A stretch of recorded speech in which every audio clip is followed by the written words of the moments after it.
काल आपण पाहिलं होतं अद्वैत मतानुसार अनुमिति की रीति आणि व्याप्ति की स्मृति की व्यापारता और संस्कार की अव्यापारता. व्याप्तीच्या स्मृतीला व्यापारता केलं, संस्काराची व्यापारता, त्या संस्कार व्यापारतेचं खंडन केलं. आज स्वार्थानुमिति और अनुमान का स्वरूप. स्वार्थानुमिति काय आहे आणि अनुमानाचं स्वरूप काय याविषयी चर्चा करणार. या ते व्याप्ति का अनुभव करण है. काल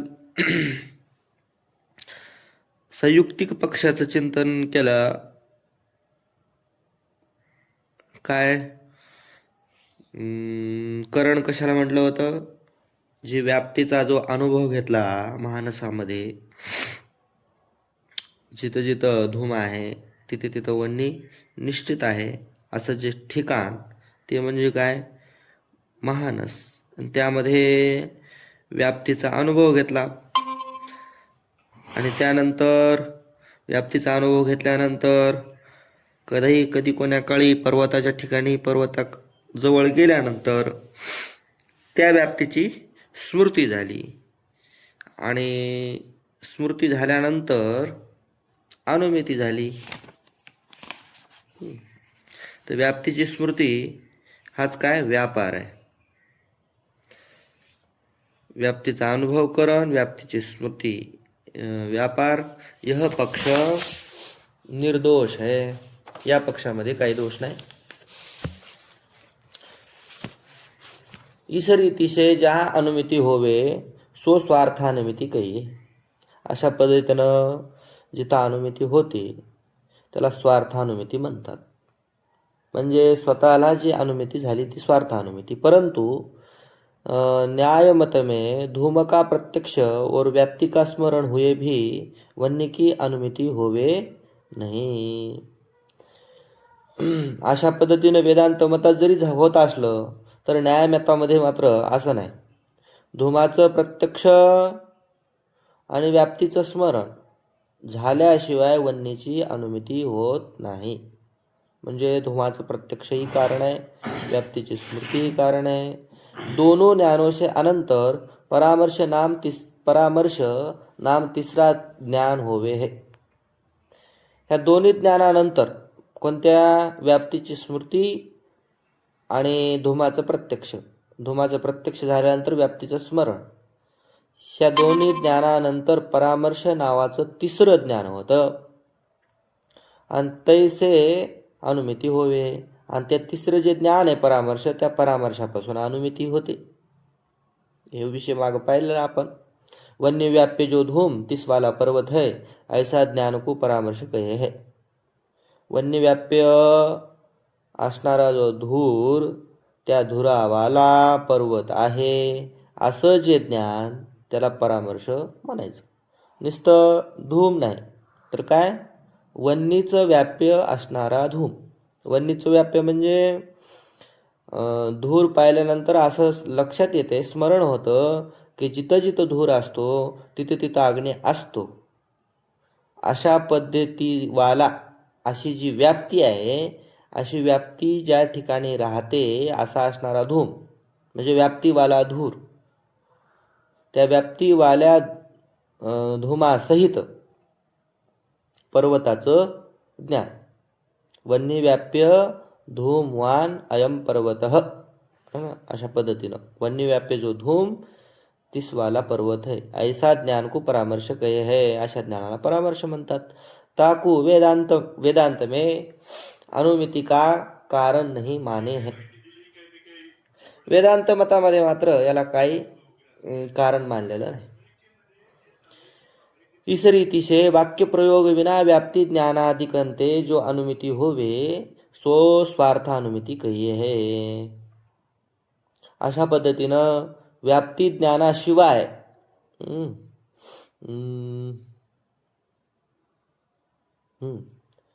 वाक्य प्रयोग विना वाक्याचा प्रयोग न करता आणि व्याप्ती ज्ञानाधिकरणे व्याप्तीच्या ज्ञानाधिकाने जी अनुमिती होते तिला स्वार्थ अनुमिती म्हणायचं. आता हे वाक्य काय, वाक्यप्रयोग विना, तर वाक्यप्रयोग काय असतात काय ते पुढच्या याच्यात सांगणारच आहेत. वाक्यप्रयोगाविना म्हणजे पंच जे वाक्य आहेत ना, वेदांत मतामध्ये 3च वाक्य आहेत. ते 3 वाक्याचं मिळून एक महावाक्य होतं. त्या महावाक्याच्या प्रयोगाशिवाय जी अनुमिती होते तिला स्वार्थ अनुमिती म्हणायचं. ताके करण व्याप्ती ज्ञानाधिक स्वार्थानुमान कहिये है. आणि त्या स्वार्थानुमितीचं जे करण आहे, कोणी व्याप्ती ज्ञान म्हणतं, कोणी परामर्श म्हणतं, कोणी परामर्शाला अनुमान म्हणतं, तर कोणी व्याप्ती ज्ञानाला अनुमान म्हणतं. तर व्याप्ती ज्ञानाधिक हेच काय, स्वार्थानुमान.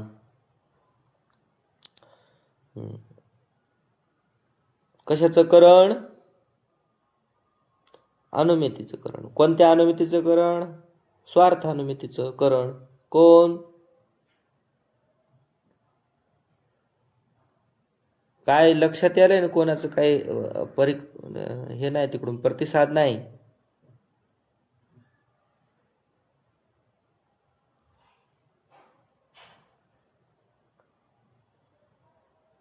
रामकृष्णारी,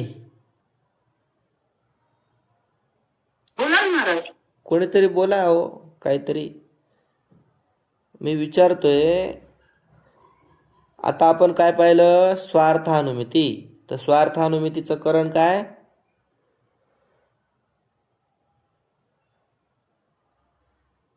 म्हणजे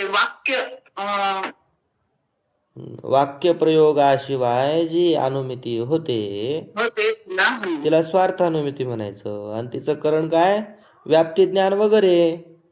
कुठं व्याप्ती ज्ञान करण आहे, तर कुठं लिंग परामर्श करण आहे, असं. चला, कुठं अनुमानाने सांगायचं, कुठं अनुभवाने सांगायचं, असं का महाराज? नाही, तसं नाही. व्याप्ती ज्ञान लक्षात येते ना. जसं जिथं धूर आहे, जिथं धूर आहे तिथे जिथं धूर आहे तिथे अग्नी आहे. अशा प्रकारचा साहचर्य नियम, त्याला म्हणायचं व्याप्ती. मग हा साहचर्य नियम कोणात असतो, जो अव्यभिचारी असतो है ना, जो ज्याच्याशिवाय राहू शकत नाही, त्याच्यामध्ये असतो. तो कोणाशिवाय राहू शकत नाही, धूम अग्नीशिवाय राहू शकत नाही. तर धुमामध्ये व्याप्ती राहते. अशा व्याप्तीच्या ज्ञान, असं व्याप्तीचं जे ज्ञान आहे त्याच्या सहित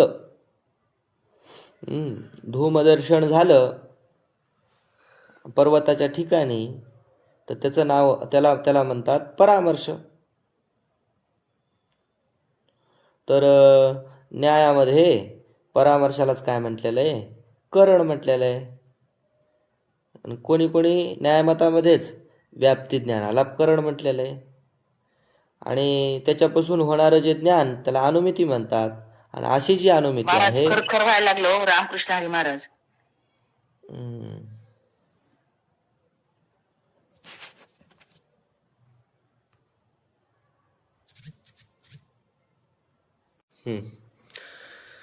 तर पुढचं आता एक झालं वाक्यप्रयोगाशिवाय जे व्याप्ती ज्ञान.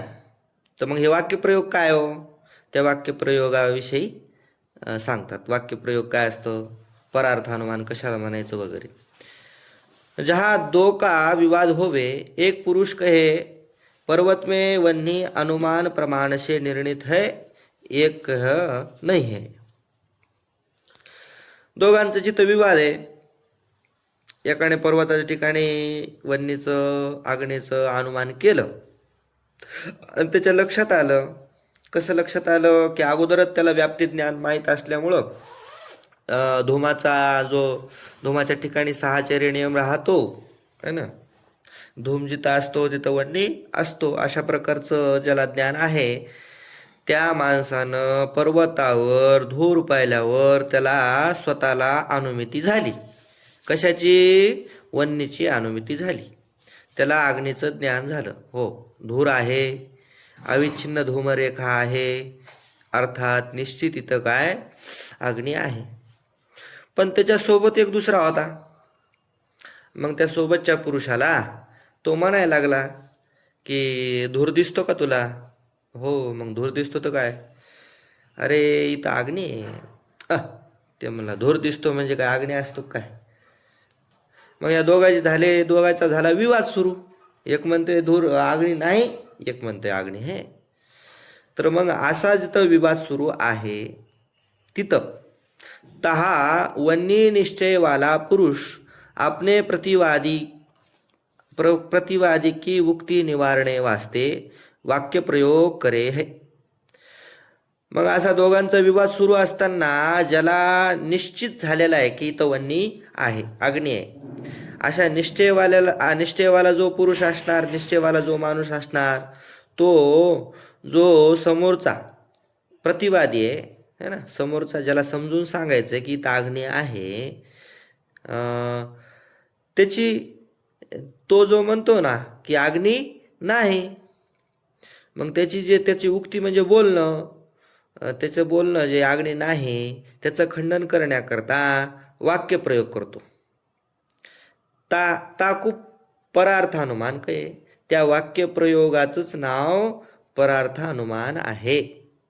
आपल्याला अग्नीचं ज्ञान झालं, दुसरा मानत नाही, मानत नसल्यामुळं त्याला समजून सांगायचं, त्याला जे समजून सांगणं आहे तर त्याचंच नाव परार्थानुमान आहे. मग ते समजून सांगणं कशा पद्धतीने समजून सांगतो? तो वाक्याच्या द्वारे समजून सांगतो. तर 3 वाक्य आहेत. तर 3 वाक्य वाक्य वेदांत मत में 3 अवयव होवे. तर 3 अवयवाचं ते वाक्य असतं. वेदांत मतामध्ये 3 अवयवाचं वाक्य आहे आणि न्यायमतामध्ये 5 अवयवाचं वाक्य आहे. तर ते 3 अवयव कोणते हो? त्या 3 अवयवांना सुद्धा नाव आहेत. काय? एक असते प्रतिज्ञा, दुसरा हेतू, तिसरं उदाहरण. प्रतिज्ञा, हेतू, उदाहरण हे वाक्य के अवयव के नाम आहे. हे वाक्यांच्या अवयवाचे नाव आहेत. प्रतिज्ञा, हेतू, उदाहरण. तर पर्वतो वन्यमान ही झाली प्रतिज्ञा, धूमात हा झाला हेतू, आणि यो धूमवान सह अग्निमान यथा महानसः. जो धूरवाला असतो तो अग्निवाला असतो, जसं महानस. हे झालं उदाहरण. 3 वाक्यांचं, 3 अवयवांचं एक वाक्य, इतना महावाक्य. हे 3 अवयवांचं जे एक वाक्य आहे त्याला महावाक्य असं म्हणायचं. तर या महावाक्याद्वारे हा ज्याला अनुमती झालेली आहे तो दुसऱ्याला पटवून देतो की कशा पद्धतीनं पर्वतावर अग्नी आहे ते. सोपं आहे, काय अवघड नाही. म्हणजे मोठमोठे प्रतिज्ञा, हेतू, उदाहरण असे मोठे अवयव म्हणजे अवघड शब्द दिसले म्हणजे काय ते अवघड नाही. तामे 3 अवांतर वाक्य, याच्यामध्ये 3 सुद्धा अवांतर वाक्य आहेत. 3 मिळून जे एक आहे ते महावाक्य. परंतु पर्वतो वन्यमान, धूमात, यो धूमवांस हे जर वेगवेगळे केले का नाही त्यालाच अवांतर वाक्य म्हणायचं. 3 के प्रतिज्ञाधिक क्रमते नाम आहे. 3 वाक्य जे सांगितले ना, पर्वतो वन्यमान, धूमात, यो धूमवान, सो अग्निमान, ते क्रमानं त्यांचे एक नाव. एकाला प्रतिज्ञा म्हणायचं, दुसऱ्याला हेतू म्हणायचं, आणि तिसऱ्याला उदाहरण म्हणायचं.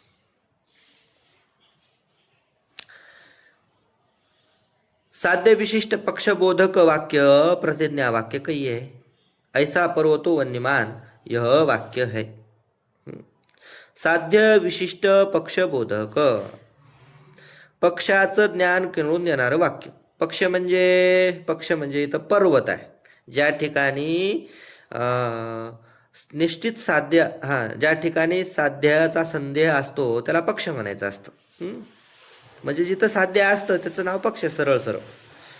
तर काय, साध्य विशिष्ट म्हणजे साध्यानं युक्त पक्षबोधक, पक्षाला सांगणार वाक्य, त्याला प्रतिज्ञा वाक्य असं म्हणायचं.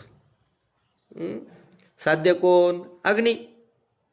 अग्नीनं विशिष्ट पक्ष म्हणजे कोण? पर्वत. आणि त्या पर्वताला सांगणारं वाक्य त्याचं नाव प्रतिज्ञा वाक्य. जसं पर्वतो वन्यमान.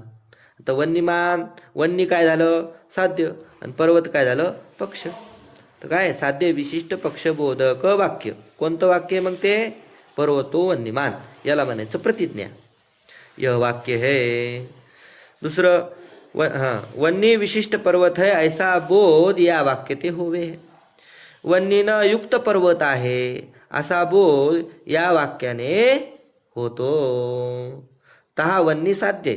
इथं वन्नी काय झालं? साध्य. पर्वत पक्ष आहे, पर्वत आहे पक्ष. काय आहे ते कसं हो? तर अनुमिती का जो विषय सो साध्य कही है. अनुमितीचा जो विषय असतो त्याला साध्य म्हणतात. अनुमितीचा विषय म्हणजे अनुमिती ज्ञानाचा विषय. आपल्याला कशाचं ज्ञान करून घ्यायचंय? अग्नीचं. धुमाला पाहून, पर्वतावर धुमाला पाहून ज्ञान कशाचं होणार आहे? अग्नीचं. म्हणजे अग्नीची अनुमिती होणार आहे. तर त्या अनुमिती ज्ञानाचा विषय कोण आहे? अग्नी. तर ते अग्नीच काय झालं मग? साध्य. अनुमिती का जो विषय सो साध्य कहिये. तर अनुमिती का विषय वन्नी आहे. अनुमितीचा विषय कोण आहे? अग्नी. या ते साध्य आहे म्हणून तो अग्नी साध्य झाला. यद्यपि पर्वतो वन्यमान ऐशी अनुमिती होवे. तसं पाहायला गेलं तर पर्वतो वन्यमान अशा प्रकारचं ज्ञान होतं. अनुमिती ज्ञान कसं होतं? पर्वतो वन्यमान ता का विषय पर्वत भी है. मग पर्वतो वन्यमान अशा प्रकारची अनुमिती म्हणजे अशा प्रकारचं ज्ञान होतं. आणि तुम्ही काय म्हणले? अनुमितीचा जो विषय असतो अर्थात ज्ञानाचा जो विषय असतो त्याला काय म्हणायचं? साध्य म्हणायचं. तर मग ज्ञानाचा विषय तर पर्वत सुद्धा आहे ना. पर्वतो वन्यमान या वाक्यामध्ये पर्वत अग्निवाला आहे. या वाक्यामध्ये जसं अग्नी हा ज्ञानाचा विषय आहे तसं पर्वत सुद्धा हा ज्ञानाचा विषय आहे. ताका विषय पर्वत भी है सो भी साध्य कहा चाहिए. मग अनुमितीचा विषय पर्वत असल्यामुळं त्याला सुद्धा तुम्ही साध्य म्हणा, अशी काय केली? शंका. तर त्या शंकेचं निराकरण करतात. तथापि वेदांत मत में पर्वतो वन्यमान यह ज्ञान तो एकही आहे. वेदांत मतामध्ये हे जे दोन दिसत असले ज्ञानाचे भाग पर्वतो वन्यमान, परंतु हे वास्तविक एकच ज्ञान. परंतु पर्वतांश में इंद्रियजन्य.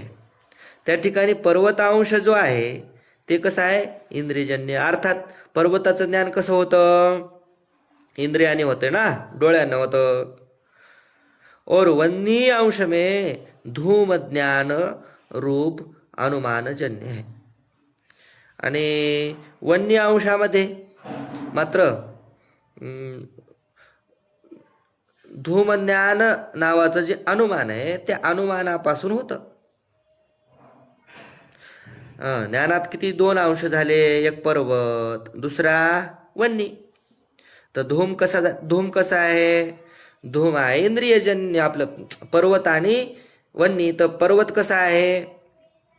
पर्वत इंद्रियजन्य ज्ञान आहे. पर्वताचं ज्ञान कसं आहे? इंद्रिय. आणि वन्नीचं ज्ञान कशापासून झालेलं आहे? धूमरूपी अनुमानापासून झालेलं आहे. धूमज्ञान रूपी अनुमानापासून झालेला आहे. या ते एक ज्ञानने चाक्षुषता और अनुमितिता दो धर्म है. म्हणून एकाच ज्ञानामध्ये दोन धर्म राहिले. एक चाक्षुषता है ना, दुसरी और अनुमितिता. दुसरं अनुमितिता म्हणजे चाक्षुण म्हणजे चक्षुण बी एक ज्ञान झालं, प्रत्यक्ष ज्ञान. दुसरं अनुमानानं झालं. म्हणजे दोन धर्म झाले एका ज्ञानामध्ये. तो चाक्षुषता अंश की विषयता पर्वत है. जे चाक्षुषता अंश आहे त्या ज्ञानाची विषयता कशामध्ये आहे? पर्वतामध्ये. और अनुमितता अंश की विषयता वन्य में है. आणि अनुमितता अंशाची विषयता कोणाची? विषयता कोणाची असते? ज्ञानाची. है ना? तर अनुमितता अंशाची विषयता झाली वन्नीमध्ये. लक्षात आलं ना? दोन गोष्टी भिन्न भिन्न आहेत. म्हणजे एका ज्ञानामध्येच दोन गोष्टी झाल्या. म्हणजे एक झालं आणि एक अनुमानानं झालं. हा, तर पर्वताचं ज्ञान इंद्रियजन्य इंद्रियजन्य झालं आणि वन्नीचं ज्ञान अनुमानानं अनुमानाने झालं. असे दोन अंश एका ज्ञानात राहिले. या त्या अनुमिती का विषय पर्वत नाही. मग अनुमितीचा विषय पर्वत नाही. विषय कोणाचा? विषय आपलं पर्वत कोणा कशाचा विषय झाला? चाक्षुष ज्ञानाचा विषय झाला. म्हणून केवल वन्नी आहे. अनुमितीचा विषय पर्वत नसून तर कोण आहे मग? तर केवल वन्नी आहे. केवळ वन्नी आहे अनुमितीचा विषय. कारण वन्नीचं ज्ञान अनुमानाने झालं, धूमरूपी अनुमानाने, धूम ज्ञान रूपी अनुमानाने. जिस अधिकरण में साध्य की जिज्ञासा होय के साध्य का अनुमिती रूप निश्चय होवे सो पक्ष कहिये. आता साध्य सांगितलं.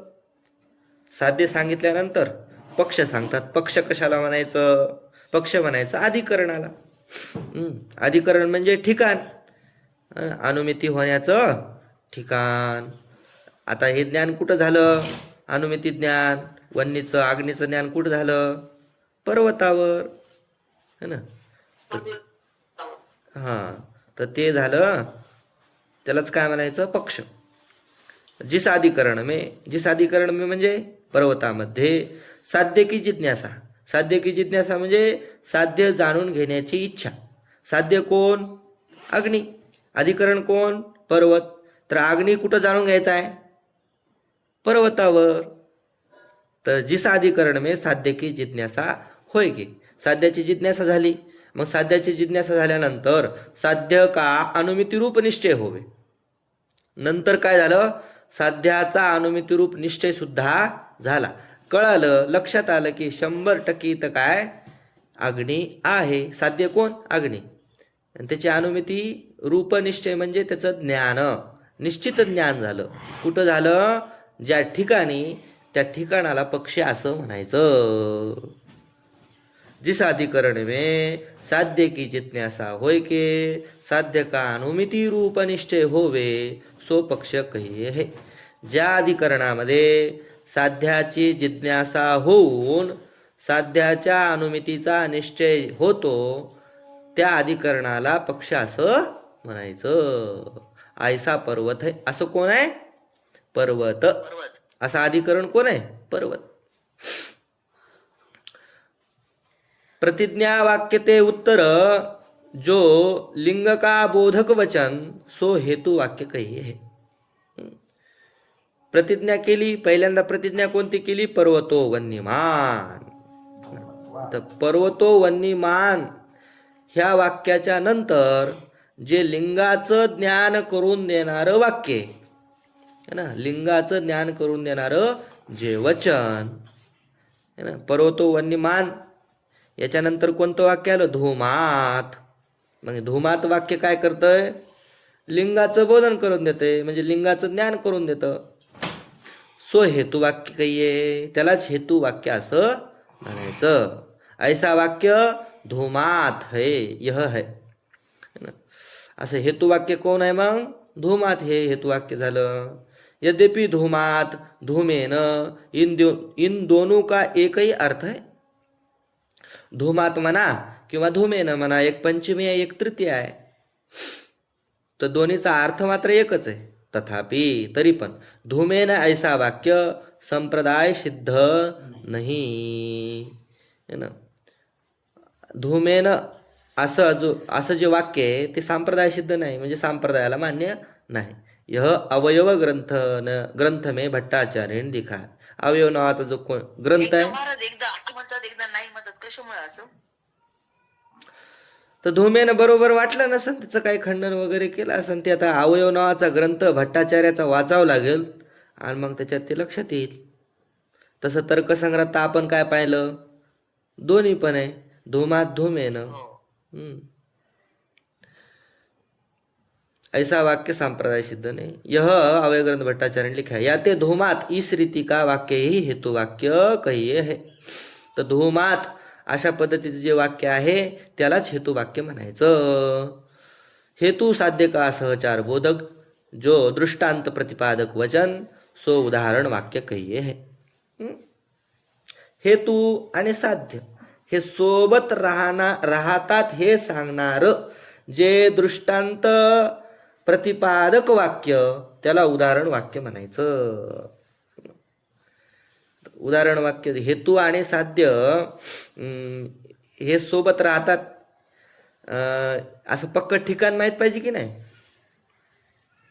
इथं हेतू आणि साध्य सोबत राहतात, इथं हेतू आणि साध्य सोबत राहतात, म्हणून आता या ठिकाणी सुद्धा हेतू साध्य सोबतच असतील. ते झालं उदाहरण वाक्य. पहा, आता दृष्टांत कशाला म्हणायचो तर ते सांगतात. वादी प्रतिवादी का जहाँ विवाद न होवे किंतु दोनों का निर्णित अर्थ जहाँ होवे सो दृष्टांत कहिये है. वादी प्रतिवादी है ना, दोघांचे भांडणं जिथं आहेत त्याला काय, एक असतो वादी आणि एक असतो प्रतिवादी. त्या दोघांचा जिथं विवाद नसतो, किंतु दोनों का निर्णित अर्थ जहाँ होवे, दोघांचा निर्णित अर्थ म्हणजे दोघांना सुद्धा मान्य असणारा अर्थ जिथं असतो त्याला म्हणायचं दृष्टांत. आता इथं वादी आणि प्रतिवादी आहेत. एकाला झाली अनुमिती वन्नीचं ज्ञान झालं एकाला धुमाला पाहून, आणि एक काय म्हणतो नाही इथं धूम नाही, वन्नी नाही. एक म्हणतो वन्नी आहे. आता या दोघांचा वाद आहे, पण दोघांना सुद्धा माहीत आहे की महानसामध्ये म्हणजे स्वयंपाकघरामध्ये धूर असतो, तिथं वन्नी असतो. मग महानस काय झालं, निर्णित. महानस दृष्टांत आहे ना, मग निर्णित अर्थ. इथं दोघांचा सुद्धा विवाद नाही. महानसामध्ये धूर असतो, तिथं वन्य असतो का नाही असं म्हणल्यानंतर वादीला सुद्धा मान्य आहे आणि प्रतिवादी दोघांना सुद्धा मान्य आहे. म्हणून हे दृष्टांत वाक्य झालं.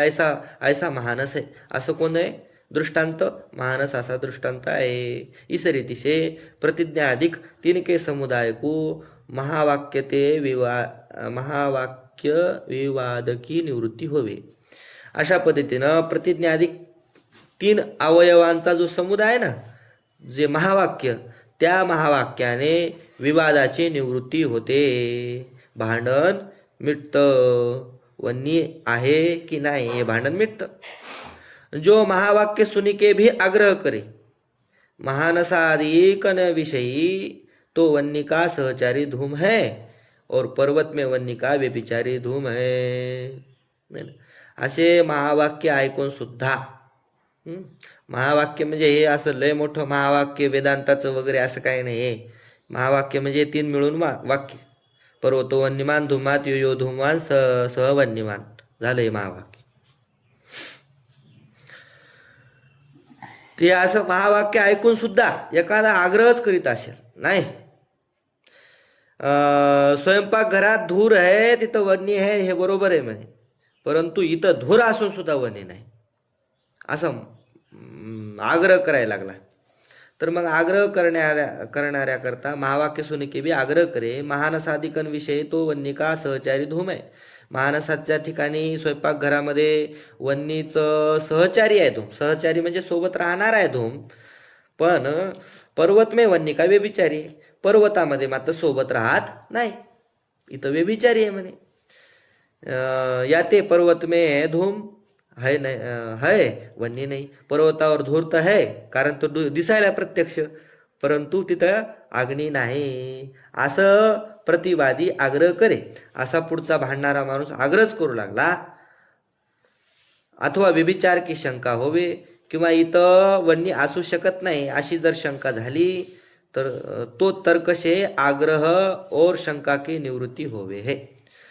तर त्या आग्रहाची आणि त्या शंकेची निवृत्ती तर्काने होते. आता हे नवीनच आलं. तर्क कशाला म्हणायचं तर अनिष्ट आपादनकू अपादानकू तर्क कहिये.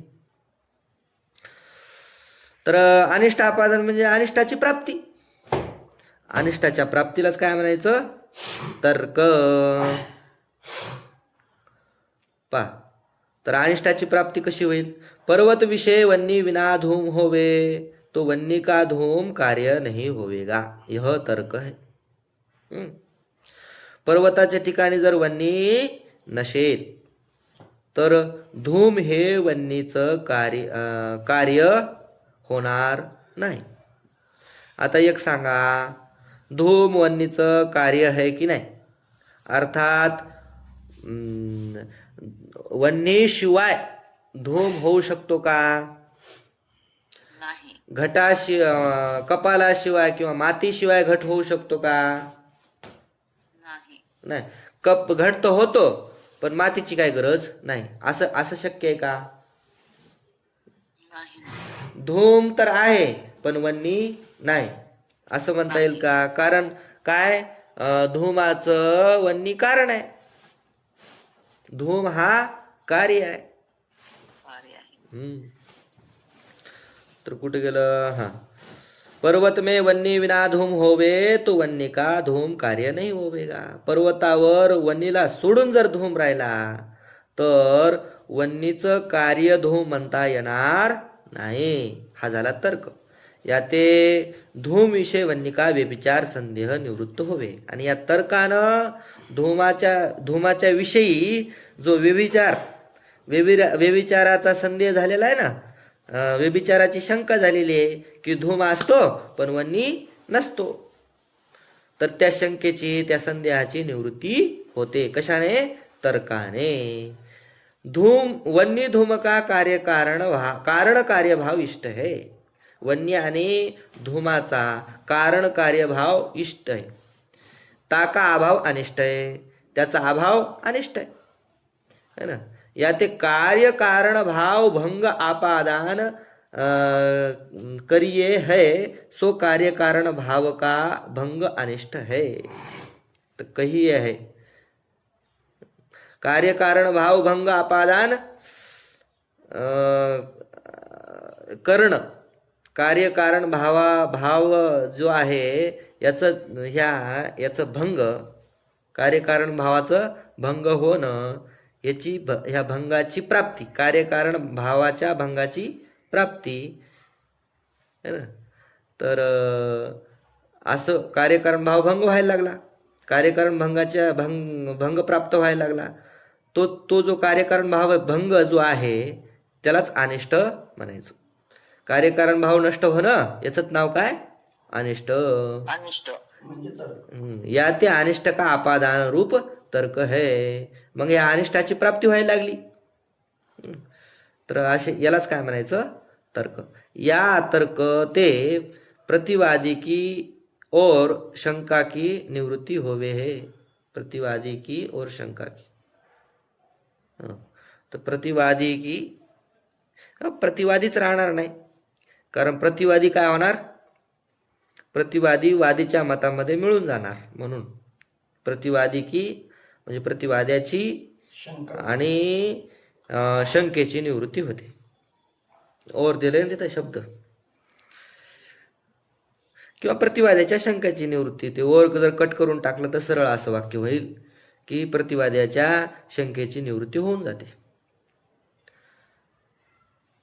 त्याच्या शंकेची निवृत्ती झाली तर तो प्रतिवादी राहतच नाही. काय ते वन्य धूम का कारण कार्यभाव दोनों को इष्ट आहे. का हो असं का तर वन्य धूमाचं कारण कार्यभाव दोघांना इष्ट आहे, दोघांना चांगलं आहे. कारण दोघांना सुद्धा मान्य आहे ना ते, की जिथं धूम आहे तिथं वन्य आहे. आणि असं का तर वन्नी हे कारण आहे, धूम हे कार्य. वन्नीचं धूम कार्य आहे. असा कारण कार्यभाव दोघांना इष्ट आहे. ताका भंग दोन अनिष्ट आहे. तो कार्यकारण जर भाव भंग झाला तर हे दोघांना सुद्धा अनिष्ट आहे. वन्नी का व्यभिचार धूम में कहे तो अनिष्ट की सिद्धी होवेगी. आणि वन्नीचा व्यभिचार धूमामध्ये धूम में कहे.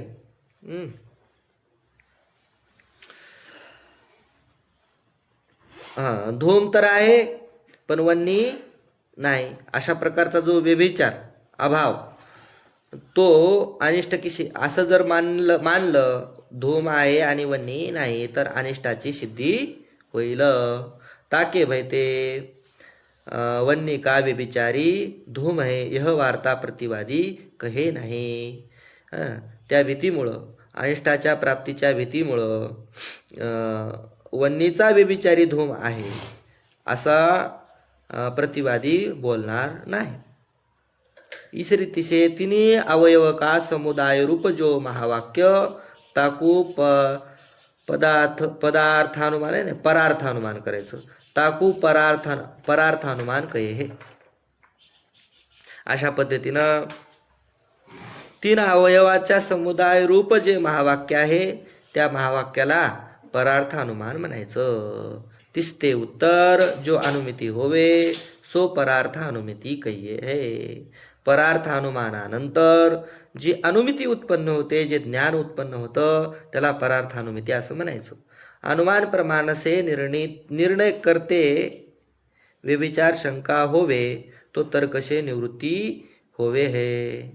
अनुमान प्रमाणाने निर्णय करत असताना जर व्यभिचाराची शंका झाली तर ती तर्कानं निवृत्त होते. या ते प्रमाण का सहकारी तर्क आहे. म्हणून प्रमाणाचं सहकारी तर्क आहे. अशा पद्धतीनं चला बस का. हो महाराज तुमच्या मनाप्रमाणे. थोडं राहिलंय पण मग ते जास्तच वेळ होईल.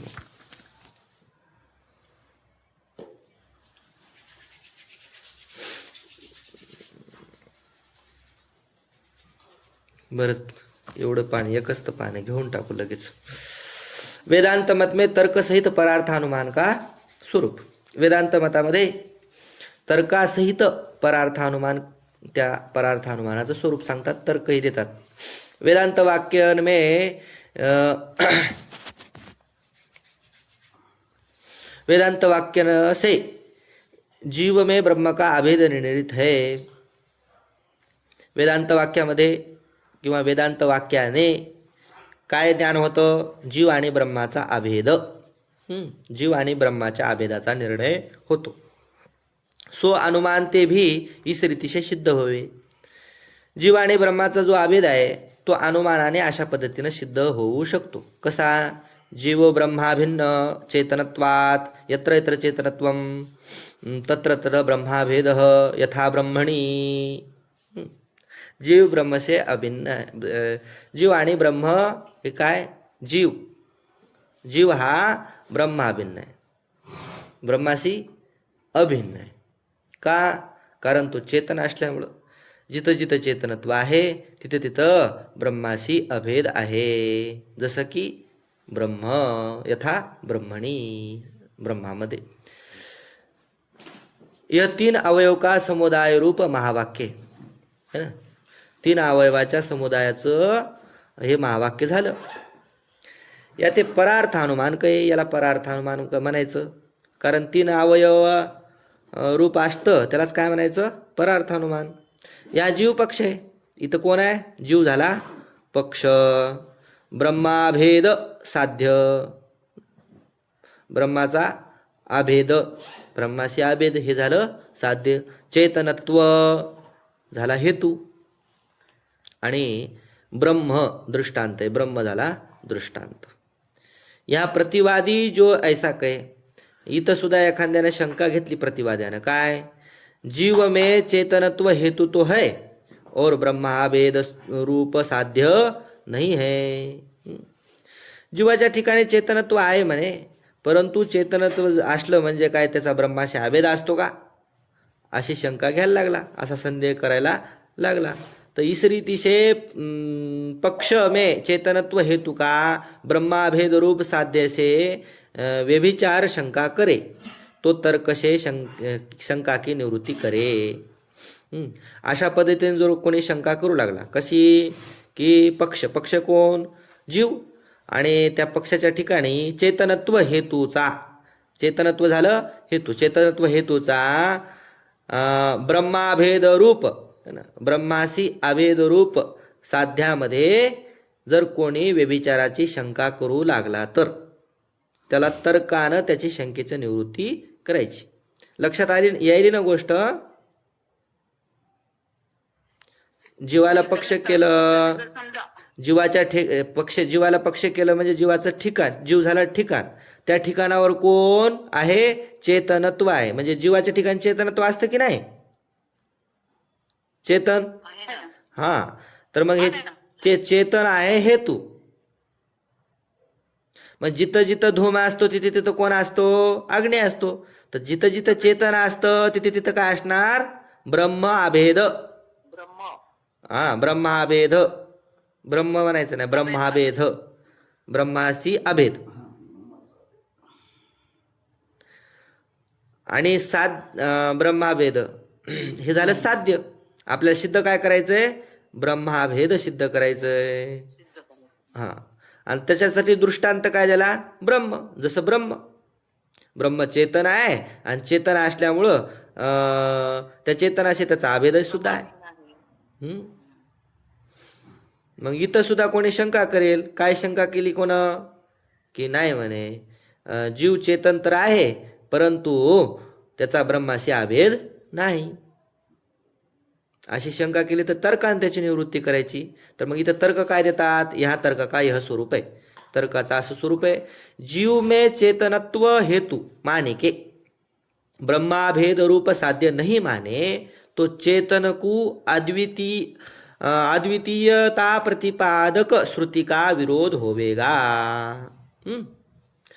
जीवाच्या ठिकाणी चेतनत्व मानतो, हेतू मानतो, परंतु ब्रह्माभेद रूप साध्य मानत नसेल तर कशाशी विरोध येईल, अद्वितीयता, ब्रह्माची किंवा चेतनाची जी अद्वितीयता प्रतिपादन केलेली आहे श्रुतीनं, त्या श्रुतीशी विरोध येतो. तर श्रुतीशी विरोध येणं हेच काय, अनिष्ट का अपादन, हेच काय, अनिष्टाची प्राप्ती. त्याला तर्क म्हणायचं. तर तर्क काही आहे, श्रुती का विरोध सर्व आस्तिकन को अनिष्ट है. श्रुतीशी विरोध करणं हे सगळ्यात मोठा अनिष्ट आहे आस्तिक लोकांना. आणि व्यावहारिक प्रपंचोमित, पुन्हा एक दुसरा एक दृष्टांत देतात किंवा दुसरे एक अनुमान सांगतात. व्यावहारिक प्रपंचो मिथ्या, व्यावहारिक प्रपंच मिथ्या आहे. का मिथ्या आहे, ज्ञान निवर्त्यत्वात, तो ज्ञानाने निवृत्त होतो म्हणून.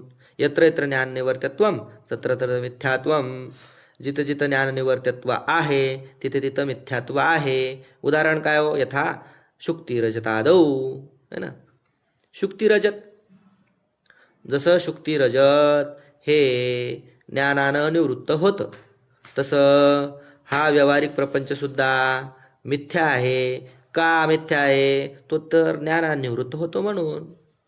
तर या व्यावहारिक प्रपंच पक्ष, इथं पक्ष कोण झाला, हा प्रपंच. मिथ्यात्व साध्य, मिथ्यात्व आपल्याला सिद्ध करायचं, साध्य आहे ते. ज्ञाननिवर्त्यत्वात, ज्ञाननिवर्त्यता हे झालं हेतू. आणि शुक्तिरजताधिक दृष्टांत, शुक्तिरजत इथं झाला दृष्टांत. आता पहा, व्यावहारिक प्रपंच मिथ्या यह प्रतिज्ञा वाक्य. व्यावहारिक प्रपंच मिथ्या हे झालं प्रतिज्ञा वाक्य. ज्ञाननिवर्त्यत्वात हे झालं हेतुवाक्य. आणि यत्र यत्र ज्ञाननिवर्त्यत्वम तत्र तत्र मिथ्यात्वम यथा शुक्तिरजतादौ हे झालं उदाहरण वाक्य म्हणजे दृष्टांत. तर यहाँ भी इथं सुद्धा प्रपंच को ज्ञान निवर्त्यता माने के मिथ्यात्व नहीं माने. इथं सुद्धा कोणी प्रपंचाला ज्ञान निवर्त्यता तर मानतो, ज्ञानानं प्रपंच निवृत्त होतो असं तर मानतो, परंतु मिथ्यात्व, तो प्रपंच मिथ्या आहे असं जर कोणी मानत नसेल तर तो सतकी ज्ञान ते निवृत्ती बने नाही. खऱ्याची ज्ञानाने निवृत्ती होत नाही, आणि इथं तर निवृत्ती झाली. खऱ्याची ज्ञानाने निवृत्ती होत नाही. या ते ज्ञान से सकल प्रपंच की निवृत्ती प्रतिपादक श्रुती का विरोध होवेगा. खऱ्याची ज्ञानाने निवृत्ती होत नाही आणि ज्ञानानं प्रपंचाची निवृत्ती श्रुतीनं सांगितलेली आहे, तर त्या श्रुतीशी विरोध होईल. या तर्कते व्यभिचार शंका की निवृत्ती होवे है. अशा तर्काने व्यभिचार शंकेची निवृत्ती होईल. हां, मग श्रुती असं का म्हटली, असं त्याला आपण तर्काने बोलू शकतो.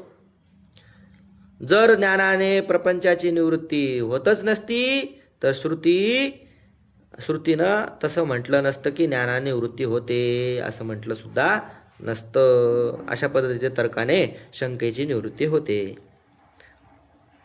वेदांत में अनुमान का प्रयोजन. वेदांतामध्ये अनुमानाचा काय फायदा हो ते सांगतात. इस रीति से वेदांत अर्थ के अनुसारी अनेक अनुमान है. वेदांताचा अर्थ प्रतिपादन करणारे अनेक अनुमान आहेत. दोनच अनुमान दिले इथं, तसे अनेक अनुमान आहेत. परंतु वेदांत वाक्यनं ते अद्वितीय ब्रह्म का जो निश्चय सिद्ध हुआ है तिसका संभावना मात्र का हेतु अनुमान प्रमाण है. तर अनेक आपल्याला अशा पद्धतीने अनुमानानं जीवाचा आणि ब्रह्माचा अभेद सिद्ध करता येतो. प्रपंचाचं मिथ्यात्व सुद्धा अनुमानाने सिद्ध करता येतं, परंतु ते कसं आहे, संभावना मात्र. कसं आहे ते, संभावना मात्र. प्रत्यक्ष ज्ञान नाही ते, अपरोक्ष ज्ञान नाही. केवळ काय, संभावना. किती जरी धुराला पाहून आपण अग्नीची अनुमती केली, खरं ज्ञान आहे, किती जरी खरं झालं, पण शेवटी काय, ते डोळ्यानं पाहिलेलं नाही. डोळ्यानं पाहिल्याशिवाय है ना, त्याचं प्रत्यक्ष झाल्याशिवाय त्याला खरं म्हणता येत नाही. खरं आहे हो, पण शेवटी थोडी का होईना, यत्किंचित का होईना, तिथं काय, संभावनाच राहिलेली आहे. किती जरी अनुमान प्रमाणाने. संभावना हे परोक्ष असते ना महाराज, संभावना परोक्ष असते. हा, संभावना परोक्षच आहे. आणि जोपर्यंत ब्रह्मज्ञान हे काय होणार नाही, अपरोक्ष होणार नाही, तोपर्यंत मुक्ती मिळणार नाही. म्हणून अनुमानाने आपण कितीही जरी ब्रह्माशी अभेद केला जीवाचा, किंवा प्रपंचाचं मिथ्यात्व ठरवलं अनुमानानं, तरी पण ते कसं होणार, ते परोक्षच राहणार, ते अपरोक्ष होणार नाही.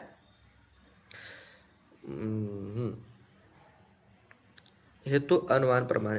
स्वतंत्र अनुमान ब्रह्मनिश्चय का हेतू नाही. स्वतंत्र अनुमान प्रमाण हे ब्रह्मनिश्चयाला कारण नाही. काय ते, वेदांत वाक्य विना अन्य प्रमाण की ब्रह्मविषयी प्रवृत्ती नाही.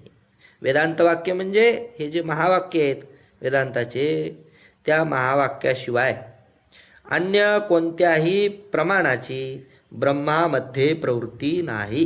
ब्रह्मज्ञान करून देण्याकरता अपरोक्ष ब्रह्मज्ञान, दृढ अपरोक्ष ब्रह्मज्ञान करून देण्याकरता समर्थ नाही दुसरे प्रमाण. यह सिद्धांत आहे, असा सिद्धांत आहे. यह संक्षेप ते अनुमान प्रमाण कया. संक्षेपाना अनुमान प्रमाणाचं चिंतन केलं. इति श्रीमन्निश्चलदास वृत्ती, आता थोडक्यात देऊन टाकलं. अशा पद्धतीनं दुसरा प्रकाश असणारा समाप्त झालेला आहे. याच्यामध्ये याचं चिंतन करा. विषय जरासा कठीण होता, कठीण काय नव्हता, फक्त नवीन शब्द आहेत, तर थोडं चिंतन करा. काही संशय शंका असेल तर विचारू शकता उद्याच्या पाठामध्ये.